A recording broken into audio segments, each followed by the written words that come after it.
러시아는 가만히 보면 한국을 돕고 있는 격이다. 한국은 엄청난 것을 갖추게 되었기 때문이다. 현재 중국 관영에서는 러시아의 계속된 돌발 행동이 오히려 한국을 크게 돕고 있다는 말이 나왔으며, 미 의회 및 군사계에서 한국의 뜻밖의 초대형 조치를 통해 군사 대국화가 완성된다는 말도 나왔는데요. 최근 시진핑 주석은 다시 한번 푸틴 대통령을 만났으며 양국의 우호를 증진시키자는 의견을 주고받았지만, 이 자리에서 중국은 사실 러시아를 보는 시선이 상당히 껄끄러워졌음이 드러나버린 것입니다. 실제 오늘자 러시아 하원에서는 북러의 포괄적 전략적 동반자 관계 조약의 비준이 있었으며, 이는 앞서 한러 수교 30주년을 맞아 러시아와 한국이 건설적 상호 보완적 동반자 관계를 선언했는데, 불과 몇 년 뒤 러시아와 북한이 포괄적 전략자 동반자 협정을 하게 되는 정세가 될 줄은 몰랐던 것입니다.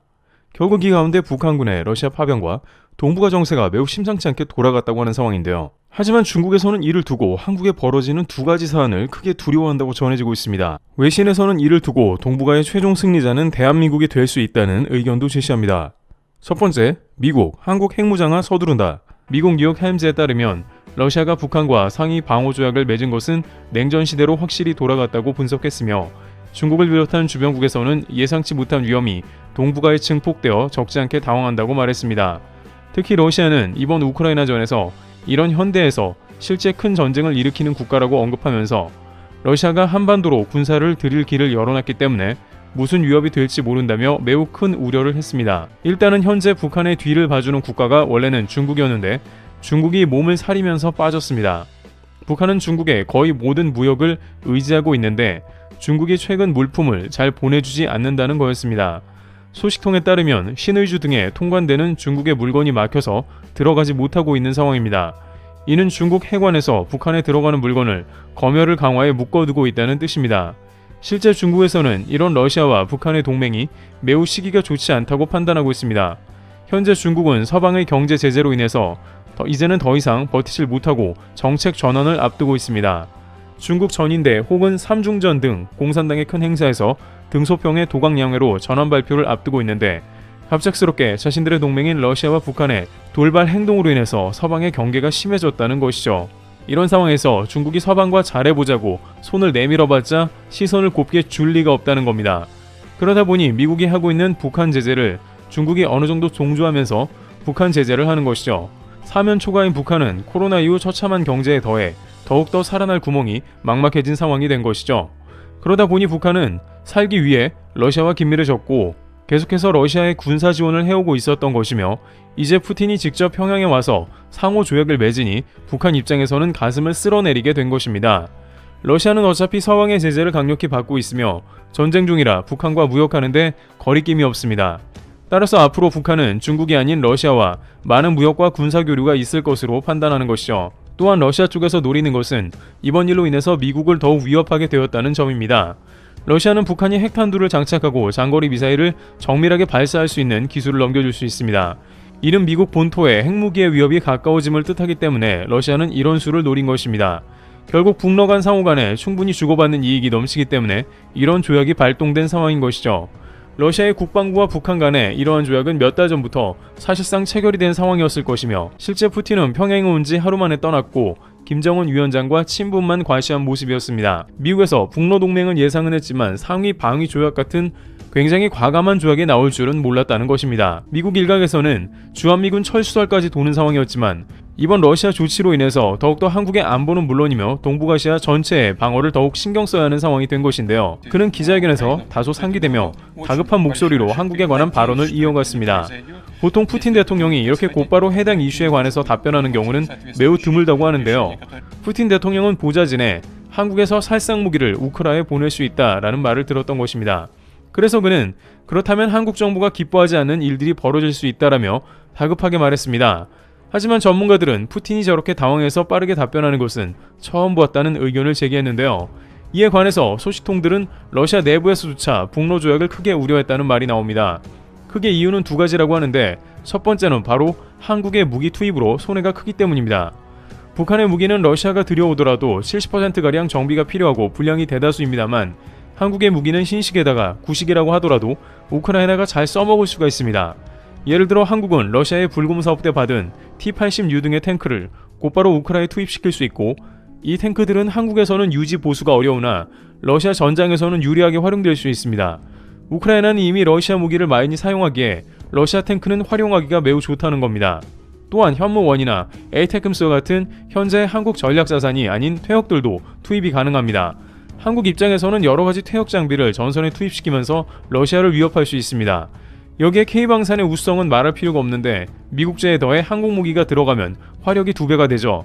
현재 전선에 하이마스가 위력을 떨치고 있는데 여기에 천무2 같은 다연장 로켓이 들어간다면 러시아 입장에서는 이제 몇몇 라인에서 다시 우크라이나에 밀려나갈 수 있음을 직감한 것입니다. 실제 한국의 무기들은 러시아 전쟁에서 실제로 아직은 투입되지 않고 있는 모습을 보이고 있어서 더욱더 파악이 안 될 뿐만 아니라 러시아 내부에서 분명한 실수라고 파악하는 이유인 것이죠. 여기에 미국에서 트럼프 정부가 들어서며 한국에 핵무장할 빌미를 주게 되어버린 겁니다. 현재 미국 경합주 10곳에서 모두 트럼프가 우세하여 당선 가능성이 올라갔는데 주한미군 문제를 골치 아파하며 대신 핵무장을 시키자는 의견이 트럼프 참모 쪽에 훨씬 많이 있는 상황입니다. 하지만 명분이 없었지만 미국은 러시아를 가장 경계하므로 한국의 핵무장 가능성이 훨씬 열렸다는 의견이 나옵니다. 결국 한국 핵무장은 러시아의 조약으로 완성된다는 말이 나오고 중국도 반대할 처지가 못 되므로 러시아의 이번 조약이 중대한 실수였다는 것과 한국 입장에서는 핵무장으로 갈 수 있는 길이라는 겁니다. 또 하나는 한국과 경제적인 문제로 앞으로 협력이 매우 어려워질 수 있다는 점이 있습니다. 한국은 의리를 지키며 IMF 때에도 유일하게 남아 러시아를 지켰지만 이제는 얘기가 달라집니다. 북한과 조약을 맺었기 때문에 러시아는 미국의 제재를 오랫동안 받게 될 것이 분명해졌습니다. 따라서 가장 투명하고 배신하지 않는 한국과 경제협력을 갖는다는 것은 사실상 불가능해진 것입니다. 그러다 보니 러시아 내부에서는 이번 북로 조약을 굉장히 우려하는 의견도 상당했다고 하며 한국이 직접 우크라이나에 살상 무기를 지원한다고 하자 푸틴은 다급하게 이에 대해 운을 띄운 것입니다. 푸틴은 단순히 북한을 누군가 침공했을 때의 이야기라면서 한국은 북한을 침공할 계획이 없다고 얼버무렸습니다. 결국 중국 입장에서 가장 신경 쓰이는 것은 한반도가 이로 인해 핵무장 될 수 있다는 점입니다. 안 그래도 한국은 북한의 위험이 있었는데 러시아까지 더해지면 정말 핵이 필요한 상황이 되는 겁니다. 한국에 핵이 생긴다면 중국은 태평양 전략에 있어서 상당한 차질을 빚게 되므로 러시아 행동이 못마땅하며 이로 인해서 동북아에서 가장 군사력을 압도하는 주체가 한국이 됨을 두려워한다는 것입니다. 두 번째, K방산, 중국을 완전히 밀어낼 것. 중국이 또 하나 우려하는 것은 이번 사태로 인해서 한국의 방산 물꼬가 대거 트일 것이라는 점입니다. 실제 폴란드에서는 금주 한국의 폴란드 대통령이 등장해 직접 한국 무기 5조 원 구매를 현찰로 희망했습니다. 심지어 질질 끌고 있던 K2 전차 구매도 올해 안으로 모두 마무리하는 것으로 대략적 아웃라인을 잡았습니다. 그런데 문제는 폴란드를 제외한 유럽 전역은 물론 동남아 전체로 이것이 퍼져나갈 수 있다는 점입니다. 영국의 제인스는 천무2와 K2 전차가 전세계 점유율 1위를 기록할 것으로 내다보기도 했습니다.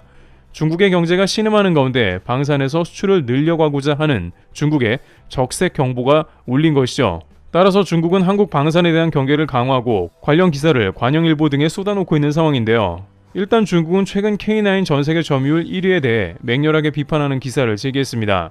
인도가 최근 중국 국경에 백문을 들여오려는 시도를 하면서 심기가 불편해진 것도 있으며 최근 호주에서 K9 사격 시험이 훌륭하게 마무리되며 이것에 자극받은 것으로도 보입니다만 그들은 근본적으로 한국의 K9이 전세계 자주포 최고 점유율을 달성하는 걸 저지하고자 합니다. 그러면서 한국의 국지전에서도 한국 자주포가 쓸모없었다는 기사를 내보내며 비난했는데요. 중국 군사매체는 K9 자주포가 2010년 연평도 폭격 사건에 등장했지만 K9 자주포가 교전 중 고장이 났으며 북한군의 폭격을 제압하지 못했다는 주장을 전개했습니다. 여기에 K9은 대부분 수입 부품이라 더욱 유지 보수와 정비가 어렵다는 발언을 더했습니다. 국산화율이 82%가 넘은 K9인데 스펙도 파악을 안하고 기사를 올리는 상황이죠. 그럼에도 계속해서 이렇게 K9에 대한 부정적인 뉴스를 내고 흠집을 내려는 시도를 하는 상황인데요. 특히나 베트남에 한국의 자주포 K9이 중국과 베트남 국경에 배치될 수 있다는 소식이 들려오면서 인도와 더불어 두 군데의 국경에 K9이 배치되는 짜증나는 상황도 맞을 수 있기 때문입니다. 그런데 최근에는 중국이 한국의 기술 이전 수출에 대해서 이례적인 경고를 하고 나섰습니다. 기술 빼가기 선수인 중국이 한국 보고 그러다가 기술 유출돼서 방산 망한다며 경고를 하고 나선 것입니다. 중국 매체 인민망은 한국의 무기 수출이 신기록을 세웠다는 기사를 내면서 동시에 그들은 한국의 무기 수출은 지속 가능하지 않을 수 있다는 취지의 의견을 제기했습니다. 그러면서 2023년 한국의 무기 수출액은 마이너스이며 방산 수출 장비가 단일하며 단순하다 지적했습니다. 특히 한국이 내세우는 FA-50 전투기는 대체 항공체며 앞으로 유럽에서 공동 개발한 전투기를 비롯해 대부분 미국산 F-35 전투기를 주로 도입할 것이라 한국산은 설 자리가 없다고 했습니다. 또한 중국은 이러한 비판이 자신들만의 생각이 아니라 나름 근거를 가졌다고 주장하는데요. 최근 폴란드 언론에서 한국의 FA-50을 비판하면서 유로파이터나 F-16 도입을 논하기도 했기 때문입니다. 그러면서도 한국은 폴란드에 FA-50 정비 공장을 세우고 기술을 이전하고 있다고 지적했습니다. 중국 관영에 따르면 폴란드는 한국에 발주를 하지만 대부분은 기술 이전 조건이라고 강조했습니다.